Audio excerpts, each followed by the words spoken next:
Your genome is the same the day you're conceived as the day you die. It never changes, it's static. The exposome is changing every day.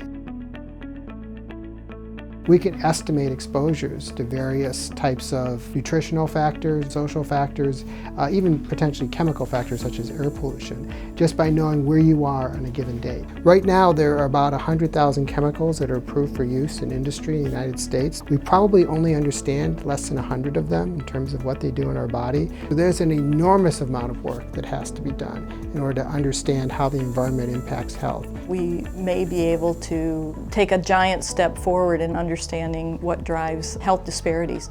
Why are certain populations at higher risk for developing diseases like asthma, like diabetes? Largely it tracks with things like socioeconomic status, living with financial strain, living in poverty, not being able to pay for medicines or basic needs. Those are toxic to an individual because you worry about them, so they get in the body much in the same way as when you breathe in an air pollutant. Our goal for the Exposomics Institute is to lead the way in developing new methods so that we can actually measure environmental factors starting from the time you conceive to the time you die. Exposures that you may have experienced either in utero or in early childhood, and health effects that you may be experiencing 10, 20, 30, 40 years later. We're not only looking at what things cause harm, but what combination of exposures actually build resilience and build good health. This institute is very unique because it's nested right in a medical school, a healthcare facility, that really the whole goal is to identify how we can improve health if we can understand how the environment actually plays a role.